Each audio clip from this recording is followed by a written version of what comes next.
Ranger's pulling to the left when I put on the brakes. I haven't done anything to this truck in about a month or two, but now I feel like doing it. Yeah, it's 13. It's 13 millimeter. I don't know, anybody that hasn't done their brakes before. There's a bolt in here that needs to be able to slide as the brake pads change. But so this one is working. So if I come across one that isn't working, I mean that would tell you that the brakes could get hung up. But anyway, there's one here, and there should be one down there, and then this will just swing out of the way, and you gotta support this somehow. Yeah, so I'm gonna take it apart. The tripod's on a slight angle. It might be. I got a step right here. Again, I've never worked on a Ranger, but there's two bolts, one here, one down below.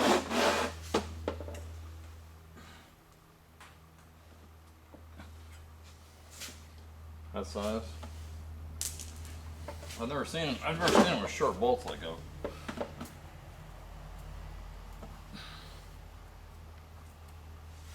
This thing should pop out of here.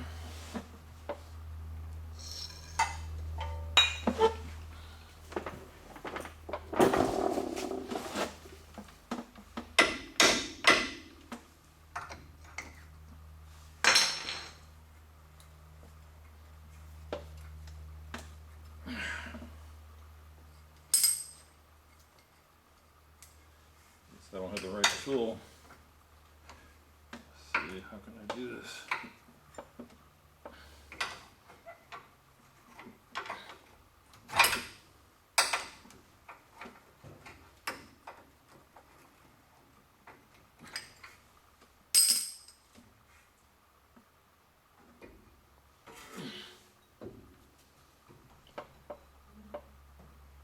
So just first glance, I don't see any leaks here.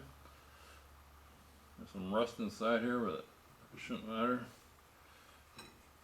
Just gonna set that right there for now. I should take a picture of this because I've never worked on this car before.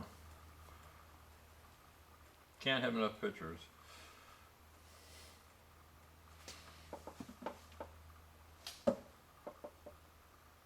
I'll take a picture of this first. There's some kind of locking plate in there.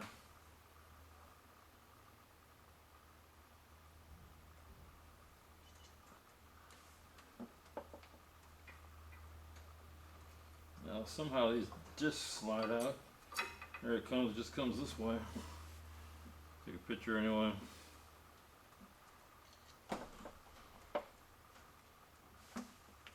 And this is really simple.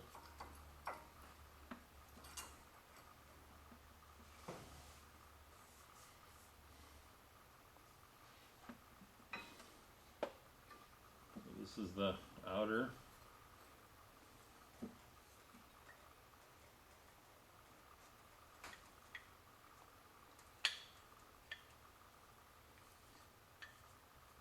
Well, there's plenty of brake. Let me see if this, like I say, this one slides easy. Let me feel down here.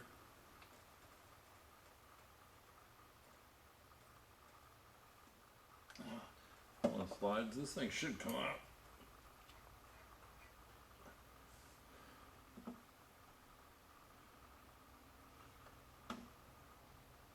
As the brakes wear, this will move. Okay, well, I took the brakes apart. I didn't see anything wrong. I mean, maybe I'll take it apart again. But the pistons weren't leaking. They're working. And I'll tell you how I know they're working.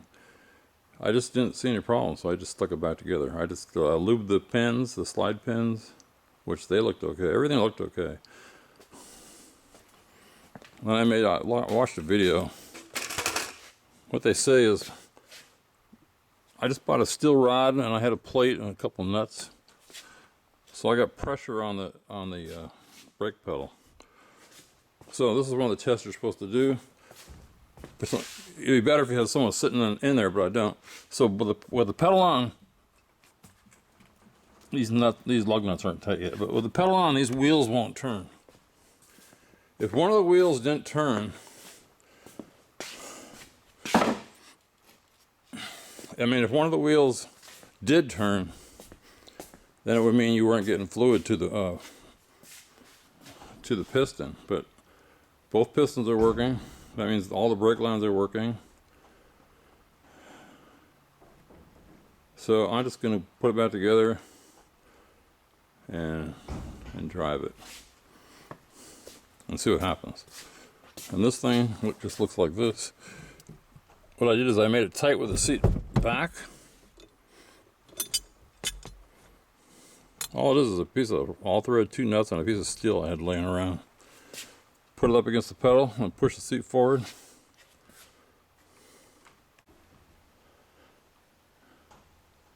Yeah, the only thing I got to do is I got to change the fluids.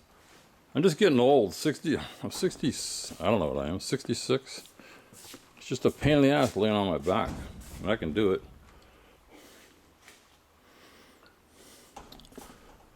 So I'm thinking about if I want to do it or not, or do I just start this Trans Am up, back it up.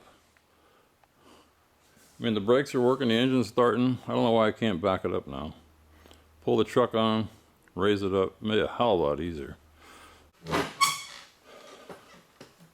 Yeah, this is about brakes. The more I work on the cars, the more I understand there's a logical progression to check things. So this is about the brakes, the driver's side pulls, it pulls to the left when I'm driving, when I put the brakes on. So I'm going to go over some causes. In other words,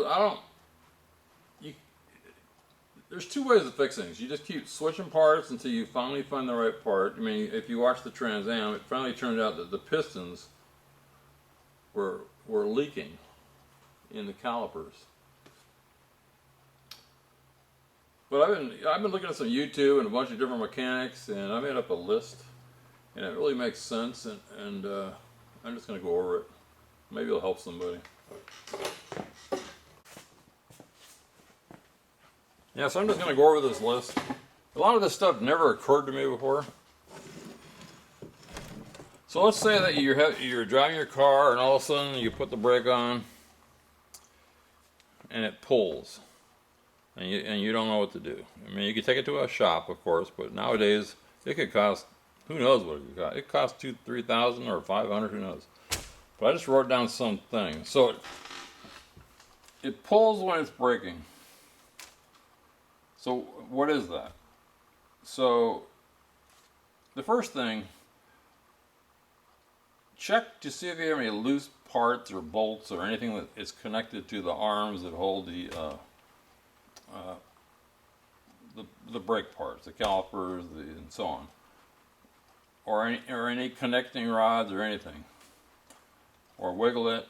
Same with the front end, worn out front end parts. Wiggle it, see if there's anything loose. Now, I'm not going to go into pictures here, but if you know how disc brakes work, they as they wear, they come in. Well, make sure that make sure your piston pin slides. The part that slides is not frozen. Now, I'll talk about this more further. Make sure the piston isn't frozen. Make sure there's no kink in the brake lines. Make sure there's no air in the brake lines. Make sure the tires aren't really bad before you buy any parts. Now that's when you pull when you're braking. And a lot of videos they say that if it pulls to the left, it's probably the brake on the right. I don't totally understand that. But if it pulls when it's driving, then it could be some of these things again, loose parts. It could be a piston or a disc that's grabbing. But anyway, the way to narrow this down. First of all, get your car up off the ground and I mean, you could do this to all 4 tires. Get your car off the ground and spin the tires. See if they all spin the same. Okay? So they all spin the same. Now, again, this is after you've checked to see if anything is loose. But, so now you're spinning the tires, everything seems okay. Now rig up a tool. I put this in our video, it might be in here somewhere. I made up a tool just out of some cheap stuff. So now what you want to do is you want to somehow, either with another person or with a tool, put the brakes on. You don't have to put them all the way on. Let's just put them until they start dragging. Okay, so now they're all kind of dragging the same, but you notice that one of them, nothing happened. It's exactly the same. It didn't get tighter. So right away, that's telling you something. Then again, just tighten this rod a little bit further, and again check, see if you notice anything. Is one of them not working, or is it not working as good? So now that you've figured out that, let's say that you figured out that one of them is not working. In other words, you put the brake on, but the one wheel, it could be any wheel on the car. Leave it, well, any wheel on the car. So now you want to start checking things like, well,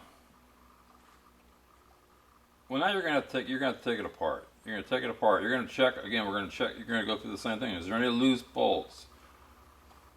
Is the piston pin slides frozen? If the piston pin is frozen, it can't tighten. Is the piston frozen? Again, if it works, if all 4 wheels work, then it's not a frozen piston. It's not a sliding piston pin. You know, because it's fully releasing. It's not a kink in the brake line. It's not air in the brake line. But again, if it does stick, then you start, instead of just buying new caliper, brake pads, rotors, inspect things. Now you could also pull your tire off, look at your rotors, see if there's any deep grooves or any hot spots on it. If there's any hot spots, the rotor could have got out of round, so every time it comes around, it's warped.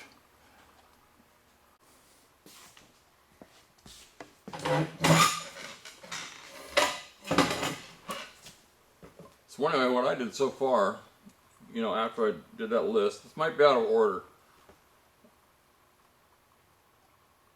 It was pulling. I didn't really think this over before I did this, but it was pulling. So I got the car up on jack stands. I pulled off the caliper. There was no leaking pistons. The brake pads look good. That's another thing. Are your brake pads any good? But I couldn't find anything that was wrong. Going through this list that I talked about. So then I put it back together. I put it back together. But now I have this list. What I should have done before I took it apart is do what I said. I should have said, okay, put some pressure on the brakes. Is any one side not working? Because I just did a whole step I didn't need to do. They're still spinning the same. The only thing I did is I just cleaned up any dirt. I put some extra lube on the piston slides. Now another thing you could do, again, I don't want to just switch parts, because I could switch a bunch of parts and it doesn't even fix it. But another thing I'm going to do is I did what I did. I took it apart. I checked the pads. Everything was working. The pistons were working. The slides were working. I didn't find any loose parts. But now let's say maybe it is the tire. Maybe for some weird reason, usually a tire pulls when you're driving. This one doesn't do that. But what I can do now is get it back off the stands, take it for a drive, see, I'll really put some brake. This car's been sitting a while. I mean, this truck, I'm talking about the Ford Ranger. This truck's been sitting a while. So I'm just going to drive around, put some brake, maybe just loosen something up. Well, I also clean the brake pads when I take them off. I just lightly sanded them, got any glaze off. But now, there's another thing I can do before I buy any parts. Is I'll take it for, first I'll try to put some pressure on the brakes. You know, it's been sitting, maybe there's some rust, but I didn't see any rust. If that doesn't work, I can pick it up, I can switch wheels, see if that fixes it. So basically, well, I guess what I'm saying, some kind of dragonfly or something up on this light. I'm going to try to narrow it down and to get to what the problem is. The only thing that I did see, but it's the same on both sides, is that the rotor, which is the part the pad's pushed against, it's got kind of a, you know, it's kind of worn in. I mean, it might play as a 16th lip, but I don't think that's a problem.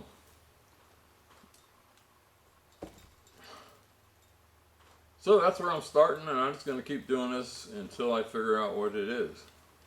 Because, again, I keep saying the same thing. I don't think it's. I pushed the. When I got up on all four and I used my tool, all the brakes, all the wheels locked. So the pistons are working, the slides are working, the pads are working. Now maybe the problem is that when I get a lot of weight going on and I'm going down the road 40 or 50 miles an hour, one of them is grabbing more than the other. But I don't see any signs of that. It's kind of a weird one to me.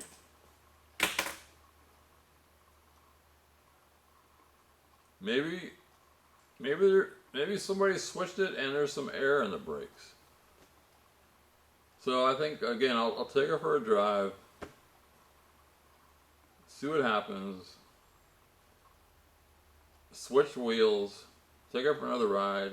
If that doesn't work, I'll bleed the front brakes, see if that fixes it. If that doesn't fix it, I'm not sure where to go, but I'll solve it. I'm talking about the Trans Am. You know, it's been sitting like 2 months since I did anything to the body, and I started getting some rust spots where it was down to bare metal. So I'm just going to put this rust reformer on here. I mean, I can always sand it off again. But we know we got all the bad paint off. So I'm just going to go over and just cover all the bare metal until I'm ready to work on it again.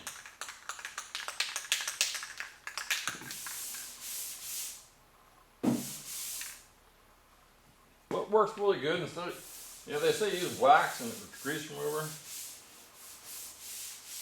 I found out that if you blow it off real good, you'll get most of the stuff off. I'm not saying you shouldn't do that.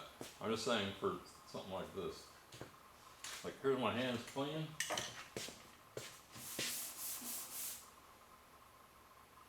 Maybe a little bit came off. Let's see. Hardly anything.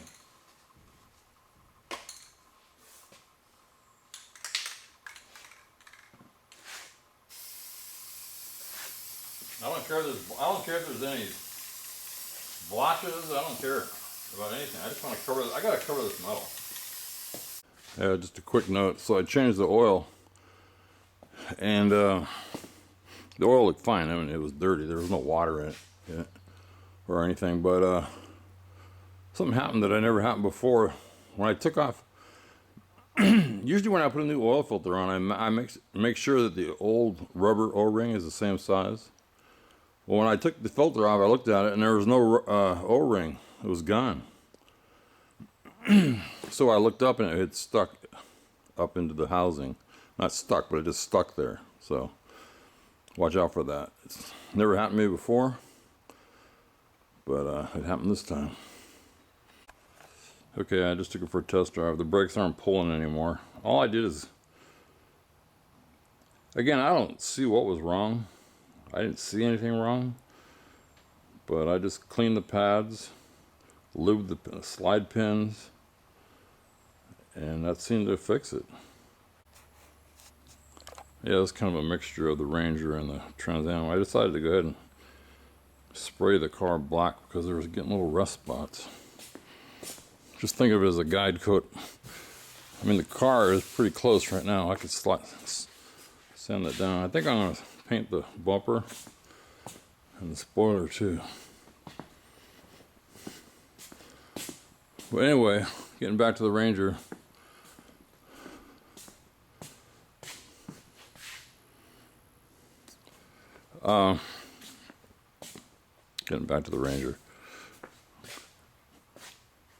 Yeah, the battery did go dead. I talked about this before, that when I first got the car, the battery went dead, and I eliminated a bunch of wires that weren't supposed to be there, and now I'm going to check it again. So anyway, I picked, if you watch my other videos, I didn't trust any of those meters. So I looked on Letgo or OfferUp or whatever. I think it's Letgo. I found this Fluke 179 meter. Looks brand new, 135 bucks. It sells for like 400. So anyway, I just took the car for a ride. It didn't overheat. Oil pressure was good. Everything worked. Fluke meter. I'm gonna do an inline amp test. Disconnect the cable. Then I'm gonna try this induction clamp.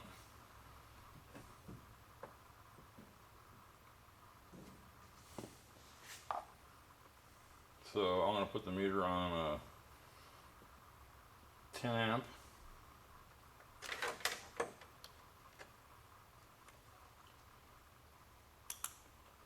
First I'll start with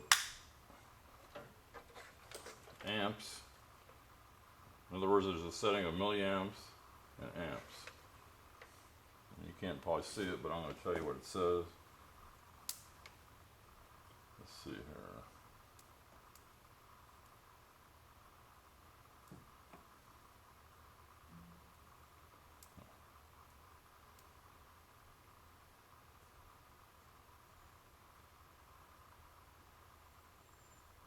It's settling down.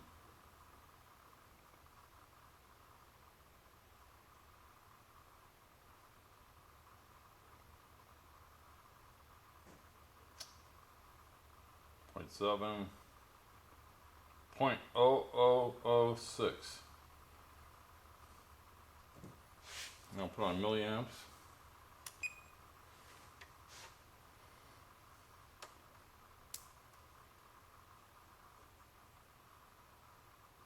Let it settle down. 0.11. It's getting back to 06.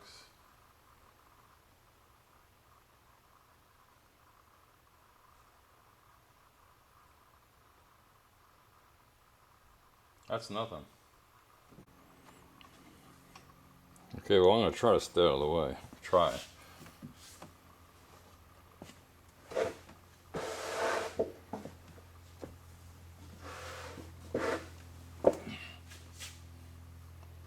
I don't know how to hang this voltmeter. Maybe you can see that, maybe you can't. So I'm going to put it on volts. Put on millivolts. So each one of these should be dead.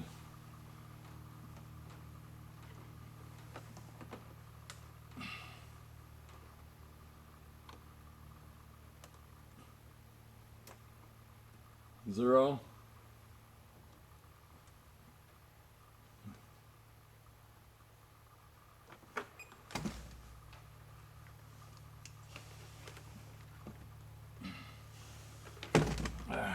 Freaking meters.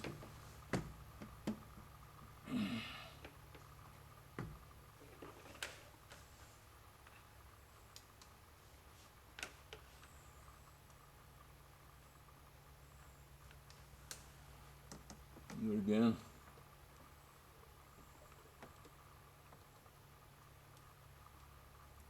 Zero.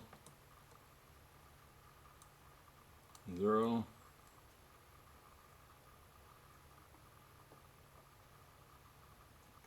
.4 tenths of a millivolt, which is nothing. I have to check which one that is. Should have brought my book.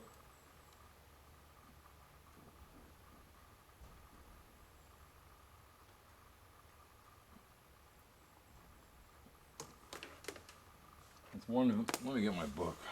I don't know if you can read that. But right now it's just sitting there, so now I'm going to go to this page in the book. This is electrical vacuum troubleshooting for this year, for this car.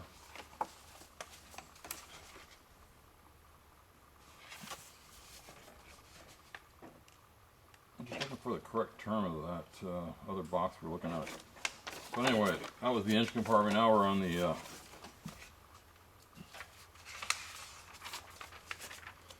fuse panel.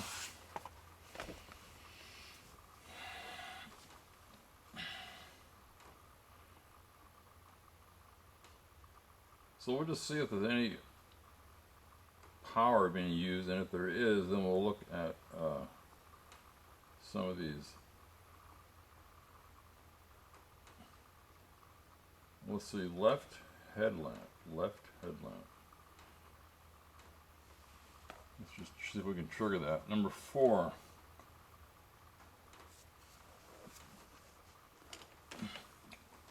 Should be nothing.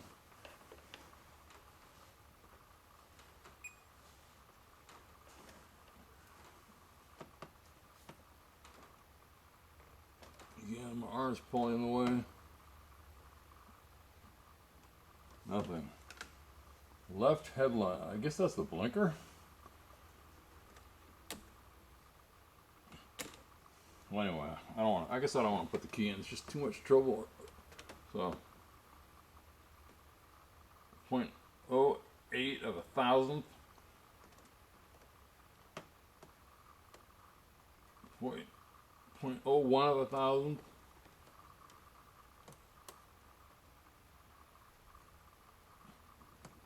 I'm just going to read if I see something worth talking about.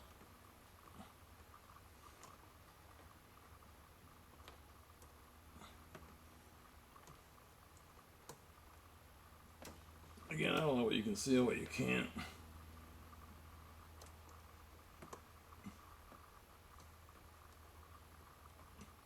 But we're looking for a leak, which I don't think there is. Right here we got 27.3 millivolts. 20. Let's let it settle down.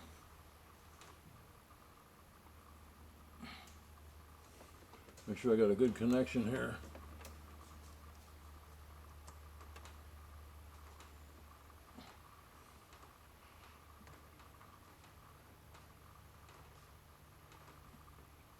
.53. So what is this? This is the third one down.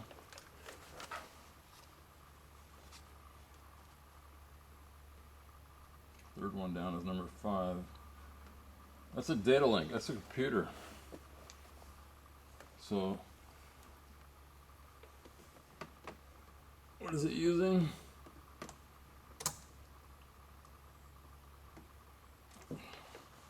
Not sure how to make this light stay on yet.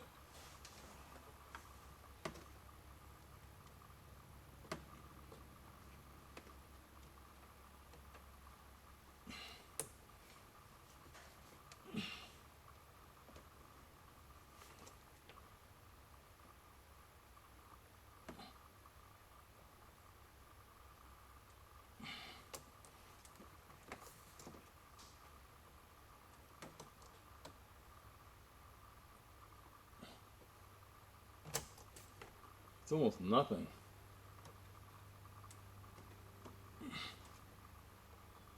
It depends. You gotta get these right on there.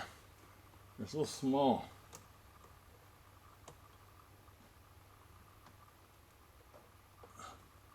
Nothing. Nothing. We'll go back up to that data link last.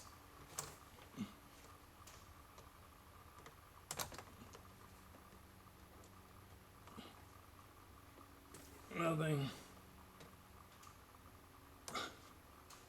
Nothing. Nothing. Nothing. Nothing.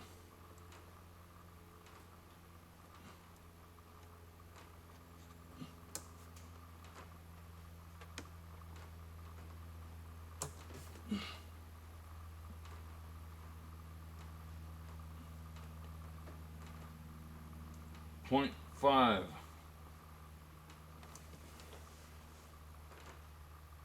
Again, these are millivolts, so 0.5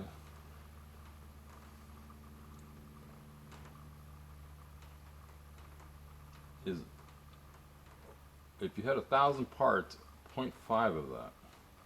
So, no, I forgot which one it was. Dumbass.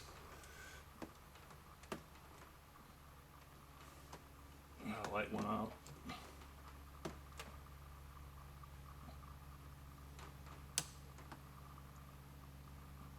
Well, this one's drawn 36, second from the bottom, 25, electronic module. Anyway, that's how you do it. Yeah, so I got the Ranger out of here. I just went ahead and primed everything that was a different color. Now it's all black.